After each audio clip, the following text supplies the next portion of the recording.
I am Daniel Lucas, and welcome to Book 101. Book 101 is all about the books that I read for the last 40 years. And today I have my special guest. He's the author of Terror Strikes Coming Soon to a City Near You, no other than Mr. Joseph Lenard.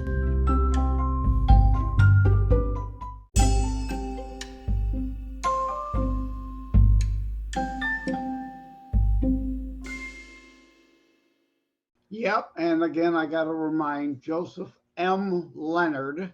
There's no O in Leonard. It looks French. It's not Lenard. It's Leonard, but without an O. And there is a Joseph Lenard out of South Carolina that writes books. So I've got to use my middle initial in there. And also, I just want to tease you. I think maybe today's show should be Books 102. We already did 101 last week. Yes, that's true, Mr. Joseph. That's true. So, but before we go on to your book one, so let's do the recap. Sure. Yeah. I went on many shows talking about terror strikes coming soon to a city near you. And a lot of times they'd have me back to talk about writing and publishing. We kind of did it backwards. Last week we talked about my how to write a book and get it published, hints, tips, and techniques last week. And we're doing my first international book, Terror Strikes coming soon to a city near you. I gotta get my book title out correctly, eh? Yeah. So Yes. yeah, they'd have me back to discuss just writing and publishing. I went on Amazon and saw there is a bazillion books about how to put your book onto Amazon. But that's not what people were asking.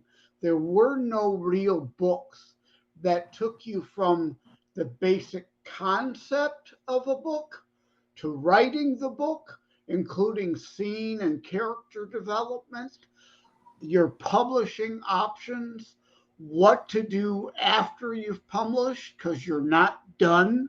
Then you're just entering a new phase of promotion, like I'm here with you today doing for Terror Strikes coming soon to a city near you. So after they had me back, I decided I may as well write a book on that because there was clearly a market for it. Definitely, indeed, Mr. Joseph. So let's talk about Terror Strikes. How did you crafted it? Yeah, well, in how to write a book and get it published, I discuss it's easier to write a book because you can have hours, days, weeks, or months to pick the right word. But when you're talking extemporaneously, sometimes the wrong word comes out. So motivations, yeah, I mean, everybody's motivations are different too, but the word I meant there was inspiration, right? What is your muse? We often think of somebody actually being somebody's muse in the Greek philosophical sense. You have a writing muse that brings out the creative juices in oneself. But for me, most of the books I've written over the last 4 or 5 decades have been inspired by dreams. So I almost consider them divinely inspired. They come to me in dreams and then I put them in book form. And Terror Strikes coming soon to a city near you actually came to me in a dream in 2006. So I started writing it then. I had what I thought was a solid beginning, a solid middle, and a solid ending. But there were just a few things, chapters that I thought that needed to help the flow of the book overall that were missing. They weren't quite there, and the inspiration wasn't coming. So I put it off to the side, thinking wait a couple months, 6 months, a year, 2 years at the most. Well, 15 years later, the dream came back. And I'm like, okay, I get it. Now is the right time. I wasn't meant to finish the book in 2006 or 2007 because the Wuhan hysteria really made this the right time for that, because there's a lot of people who have this silly notion that terrorists must have all turned their swords into plowshares and decided, hey, let's be nice. Let's not kill people anymore. Well, that's just idiotic, of course. It didn't happen. Just because we don't see it on the nightly news all the time doesn't mean these things aren't still happening. So that was part of the impetus for the book to come out last year. I thought that the timing made perfect sense. That in part that people became complacent, and they became so focused on the nightly news selling fear porn of the Wuhan hysteria that they've forgotten all about this. But I did mention last week, and it's important to mention again, that while, yes, this book is about terrorism, that's the main thread that holds it all together. We follow a book within a book. That's an old storytelling method, and I use that. Martin is a Detroit newspaper man who decides to write a book about terrorism.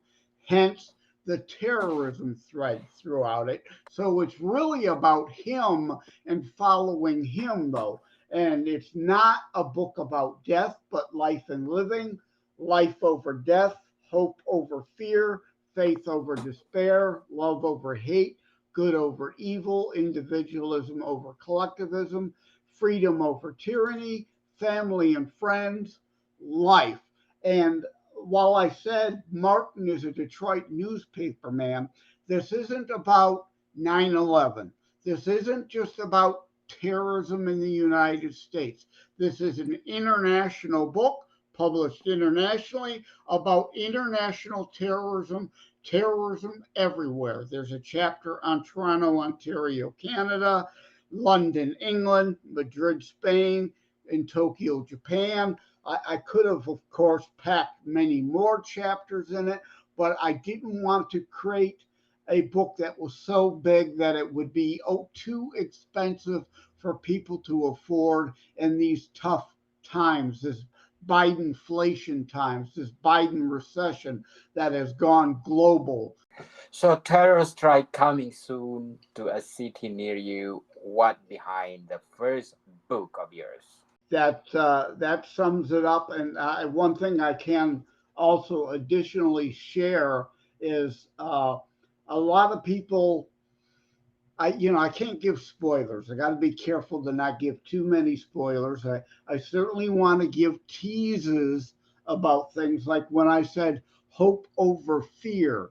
That's kind of figurative and literal, because Martin's wife's name is Hope. So I'm trying to present, again, not trying to sell fear porn, but hope over fear, right? And Hope, being Martin's wife, kind of gives a literal face and name to that presentation of hope over fear. But I was getting into my website, terrorstrikes.info. There's a warning at the bottom of every page saying many deem this book controversial and upsetting, and it's meant to be. It's meant to make people think, to challenge one's own and others' intentions, motives, own morality, and mortality, which is why it is a historical fiction book, so that the historical aspects lend credence to the fiction, and the fiction is ties together the historical fact, a lot of which people may have known but forgotten, or may have not ever known. But while it's meant to be controversial, I don't really get into the 9/11 trutherism. And the reason I don't, although it's mentioned, I can't have an honest book without mentioning that. Uh, it's faction, as I call it, right? Part fact, part fiction. And we're dealing with artificial fictional characters for the most part, taking artificial stances. And I avoid, for the most part, the 9/11 trutherism conspiracy type stuff, because if I were to make the book about that, or my character, it would be kind of the sole focus. People would just gravitate to that and either pro or con, either praise or attack it. It would limit the audience. And again, the main message here is not about fearing terrorism, it's about having hope over that fear and faith over despair, love over hate, good over evil. Very well said, Mr. Joseph. So, what are your preparation in writing terror strikes coming soon to a city near you? Well, again, most of it, the premise overall, again, came to me in that dream.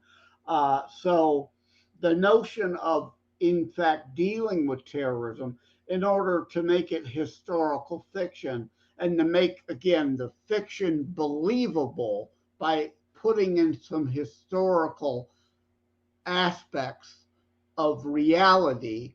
I did, of course, have to do a lot of research back in 2006. I spent a lot of time doing a lot of different research about various terrorist attacks because, like I said, there's a Tokyo, Japan chapter. Because it's a shame I have to give this disclaimer, but I do. Right? Not all terrorists are Muslim. Not all Muslims are terrorists. Not all Muslims are even Arab. Not all Arabs are even Muslims. Right? There's white, there's black, there's every shade of in between. Christian, Jew, and Muslim alike, Buddhists, uh, all different faiths, all different people. So I've had to be careful because, of course, there were people who attacked me as this book as being Islamophobic, which is a whole lot of hogwash. Anyone who accuses me of that has not read one word of my damn book, not one word. I was on the research show with Dawn Williams, a black US resident Muslim, and she had no issues with this book, no problems with this book. She knows what I was going for. She knows I wasn't painting Muslims with a broad brush and saying all terrorism is Islamic. That's not true. And in fact, I coined the term Geisha uh, because I don't like fundamentalist Islamic fundamentalist radicals.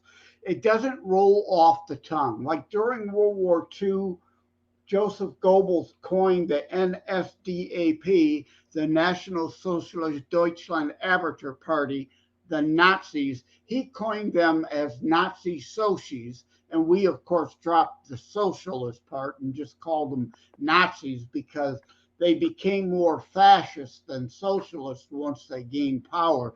They used the excuse of socialism to gain their power. But I coined the term Geisha, which is an acronym for Global Islamic Jihadist Interim Army, because to me, Geisha just rolls off the tongue. But again, it's not only about Islamic terror and Geishas. The Tokyo, Japan chapter is especially there to make that point. It was a cult, Christian sect cult in Tokyo that engaged in the terrorism there. Sharenko, if people remember that. But I don't want to give too much more away than that, of course. I don't want to give big spoilers away from the book. Yes, indeed, Mr. Joseph. So, what are your struggles in writing terror strikes? Well, like I said, yeah, when I first started in 2006, um, I had a great beginning. I had a firm middle. I had what I knew had to be my ending, but there were pieces missing. It's inevitable that a writer is going to have writer block at some point. And like I said, I think it was divinely inspired. And I wasn't meant to release the book then. It wasn't ready. It wasn't the right time. Now is indeed the right time. And once that dream came back, and I picked up an old copy and restored it from an old CD backup that it was on onto my current laptop, the words started flowing like manna from heaven. The inspiration was just there, it was back. It was almost as if I was not writing this book, as if I was just a vessel through which the words flowed onto the page. Very well said, Mr. Joseph. There's a million books that use the words terror strikes as the main phrase. So it's important that people remember if you're looking for my book, or you'll get lost in the weeds of the million other books that are called Terror Strikes something or another. You've got to remember the coming soon to a city near you, and the importance of that uh, subtitle is, let's break it down. All right, terror strikes. Well, we all know that. Coming soon, my very point that it can happen anytime. It hasn't gone away because of Wuhan. It's there, you're just not hearing about it. It can happen anytime. And then the other part of the subtitle, to a city near you. It's important to remember that terrorism is not just a big city thing. It's not just a New York 9/11 thing, or like happened a few months ago, a terror attack on our electrical grid in Los Angeles, which shut down the Los Angeles airport. Or I also mentioned Toronto, London, Madrid, and Tokyo. But it's not just a big city thing. It can happen anywhere. You can't tell, but hopefully you can hear me rattling the piece of paper I have in my hand here. Last year there were more than 250 designated as. I have an issue with the way they classify some of these things, but technically speaking, if you listen to the news, they may tell you in the United States last year alone, there were 250 mass shootings. All right. I'm going to read from my note here just a couple. A Iowa nightclub, a Arkansas car show, a Vegas hookah bar, a Virginia hookah bar. And again, now that's just a couple in the United States. That's not giving examples like in Canada, in England, or other European or even Asian states, that it can happen on a local level, a smaller location, because terrorists are getting smarter. We've hardened some targets. So they are going for smaller, softer targets. Like an Amtrak train was derailed between St. Louis and Chicago a year or so ago. Somebody drove a truck onto the tracks, parked it, and took off, derailed an Amtrak train. We never hear anything about that anymore. But that was then in the middle of nowhere. It can happen anywhere, like those examples that I gave. Look at East Palestine, Ohio. I'm sure most everyone around the world is familiar with that train that derailed, and then they engaged in a controlled burn of the chemicals which harmed people's health. Well, if you've read, if you were to have read, and when you do read terror strikes coming soon to a city near you, you will see that I basically predicted that. There's a Tulsa chapter, which is part historical fiction, but then I dramatized it to a degree, to make that chapter more compelling. But that Tulsa chapter predicted East Palestine, Ohio was going to happen. Now, I'm not saying East Palestine, Ohio train derailment was terrorism, but I'm not saying it wasn't either. It could have been accident or by terrorism. It was going to happen, and it will happen again, either by accident or on purpose. But before we go on, I want to shout out to the people listening in New Zealand. Thank you, New Zealand, for listening to my podcast. In Auckland, I get 41%, Wellington at 21%, Canterbury at 19%, Bay of Plenty at 8%, Waikato at 5%, Nelson at 5%, Terangi at 1%, Southland at 1%, and last but not the least, Northland at 1%. Thank you, New Yeah, Zealand. you mentioned New Zealand. Well, first a joke. I know where New Zealand is, but could somebody explain to me where Old Zealand is? And then Well, I wonder, because I sell quite a few books through Booktopia on Australia or the Oceania continent. I'm wondering if New Zealand, if Booktopia is there too. After this show, I think I need to look into that. definitely. What is the best highlight of terror strike? Well, yeah. I'll give a tease. I don't want to give too many spoilers, but like I had already mentioned, I am not trying to sell fear porn to anyone. I do not want you paranoid and afraid. Let me repeat. What did I say? Life over death, hope over fear, faith over despair. All right. And to reiterate that, well, I guess I just reiterated that, but to drive that point home, from my Naperville chapter, Teresa says she thought she was the mama bear she needed to be for her daughter Cammie, but she just discovered that she was more an ostrich when it comes to terrorism or general crime, and just being awake and aware and alert that things go on around you that you can't necessarily anticipate and you don't want to suspect are going to happen to you, but you at least have to have a degree of situational awareness to entertain the notion that something could happen. Now, I'm not saying take jujitsu or karate classes and be ready to take head on some terrorists and take them down. That's not what I'm saying, right?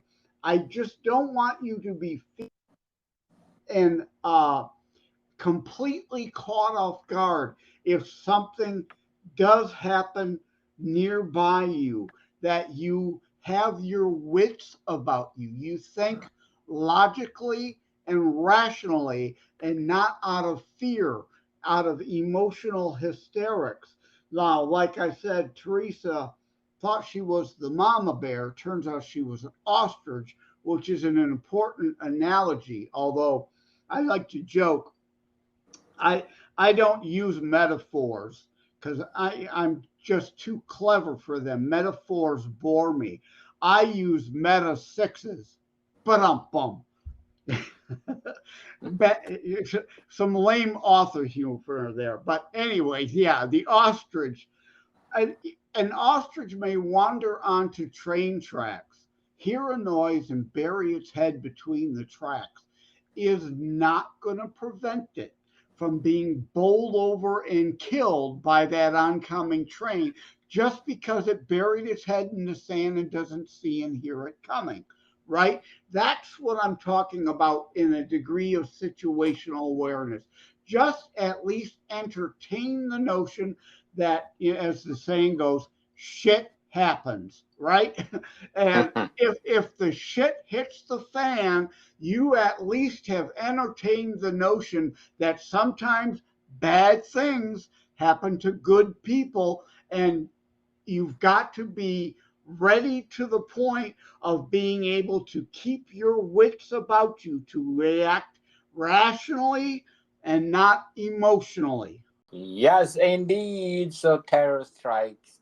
Do you have second option of the title? uh, uh, I there, of course, I did go back and forth with my publisher. At this point, I have long forgotten what all the other alternative titles were. Terror Strikes was always, it had to be from day one. It was part of my dream. I knew that had to be the main title. We played around back and forth with the subtitle and then determined finally coming soon to a city near you because of those points we uh, had already previously discussed. Coming soon, the sense of urgency and that it hasn't gone away, and to a city near you that, hey, this isn't just a New York, Toronto, London, England, Madrid, Spain, or Tokyo problem. It can happen in the middle of nowhere, like that Amtrak train, like I spoke of. Yes, indeed, Mr. Joseph. So terror strikes. What do you think the flaws? The downside, to put it that way, again, is that I didn't. The book total is about 268 pages. The story itself is only 250 because, again, I didn't want to create a book that could have been much larger, but that would have been more expensive. So, yeah, I mean, there are some things that were left out that people, I suppose, might say, well, I expected to read about that in here. I'm wondering why that wasn't here. Well, that's why. If I piled everything into this book, it would have been 800 pages, and nobody would have been able to afford it.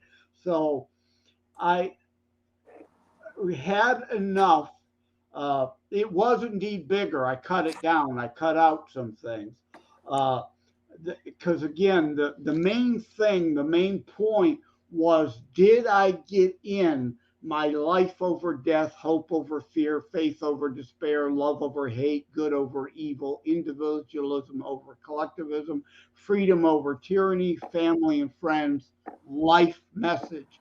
And yes, I did enough. I had it together well enough to make those most important points. But before we go on, I'm inviting you to listen to my other podcast, Food 101, on our third season with Chef Alessandro, one of the best executive chef in one of the best restaurants in downtown Toronto. And please do listen to our latest episode. It's something else that you need to learn, people. Plus, one more, our book, Food 101, Volume 1, Basics, is all already available on Amazon and leading online bookstores worldwide. This volume talks about the basics, fundamentals, or essentials that you need in the kitchen to create a simple but easy to prepare food. So please do grab your copy and please do listen to our podcast, Food 101. That sounds good. When I'm done with this interview, I will be warming up some pizza. I'm definitely going to be engaging in some Food 101 after this interview wraps up. Please, Mr. Joseph, invite our listeners to buy your book. Oh, absolutely. If anyone's listening in the United States or a U.S. territory that the U.S. Post Office delivers to, you can go to terrorstrikes.info/shop, and that way you can get an autographed copy of the book direct from me, and I will include free shipping. But again, shipping is way too expensive to do that everywhere around the world. You can also go to terrorstrikes.info/shop, though anywhere in the world. There's then a sub international sales link, which will help you to find a place closer to you, local to you, to buy a copy of the book so that shipping doesn't cost you an arm and a leg and cost you more than the doggone cost of the book to begin with, right? I mean, shipping is outrageous. But most importantly, if you have a mom and pop local bookstore anywhere near you, I really encourage people to shop local, buy from the local mom and pop shops. Amazon, Jeff Bezos, he's got plenty of money. He doesn't need any more. So if you've got a small bookstore near you, buy it there. But indeed, 80% of all books are indeed sold through Amazon. But so, and also my author website is josephmlenard.us. Again, no O in Leonard, josephmlenard.us. So, yeah, please buy either Terror Strikes Coming Soon to a City Near You or How to Write a Book and Get It Published, Hints, Tips, and Techniques. Again, even if you're not looking to write a book, that second one you can think of as a tell all, but without the name dropping. I don't mention Kardashian one time. But think of Definitely. it like a behind the scenes book. If you've got a bookshelf with a bunch of books on it, think about those author names. What did they go through to get the book out so that you could buy it, read it, and put it on your bookshelf? And How to Write a Book, Get It Published, Hints, Tips, and Techniques kind of shows you those behind the scenes, even if you're not looking to write your own book. Yes, indeed, people that support Mr. Joseph Leonard. So, speaking of the US, I want to shout out to the people listening to my US states. Number one is Georgia, Illinois, California, New Jersey, Florida, Virginia, Colorado, Nebraska, Texas, North Carolina, Oregon, New York, Louisiana, Iowa, Washington, Pennsylvania, Ohio, Massachusetts, Connecticut, Missouri, Alabama, New Hampshire, District of Columbia, Minnesota, Maryland, Michigan, Arkansas, Tennessee, Arizona, Utah, Indiana, South Carolina, Wisconsin, Kentucky, Nevada, Oklahoma, Idaho, Hawaii, Mississippi, Kansas, New Mexico, South Dakota, Montana, Delaware, Rhode Island, Alaska, South Dakota, Wyoming, and West Virginia, Maine, and last but not the least, Vermont. Thank you, United Oh no, States. you're wrong there. Vermont is definitely the last and least. It's just That's a joke. Just a joke. joke I'm a joke. just kidding. I'm Joking. kidding. I'm kidding. But Don't be but offended. you mentioned Illinois, and that's of Yeah. course where Naperville is. Naperville, Illinois. It's a suburb of Chicago, and I've taken the Amtrak out of the Naperville, Illinois station many a time. That's part of the Oh, reason why wow. it's in the book. I can use it. They often say, write about what you know. And even though books can be fictional, you as an author, as a writer, should rely on things and people you know to base things upon, fictionalize them. Yes, indeed. So, Mr. Joseph, thank you for being part of my podcast. I'm very grateful for your time. And you have a new book to publish, you are most welcome to come back. All right. Yeah. Thanks. I've got several irons in the fire. In fact, we were just messaging back before the show. I was just adding to a book. I have a podcast that I just started last month called the Constitutionalist Politics Podcast. And I'm putting together a book that relates to that podcast in my online articles. What I don't want to go too in depth. I don't want to mention the title because sometimes you work on things, but they never come to fruition. Yeah, so I can't say look for that book next year because it's still just a work in progress, and we'll see what happens. But yeah, I got a bunch of irons in the fire. I've always got new dreams coming to me that I need to write about. Yes, and thank you. Listen out for my score. Thank you for having me back on. I appreciate you having me on twice. I really, really, really, really do appreciate you having me. Thank you so very much, Daniel. No worries, Mr. Joseph, because this podcast is created for you. Bodycon people, see you soon. Take care. God bless.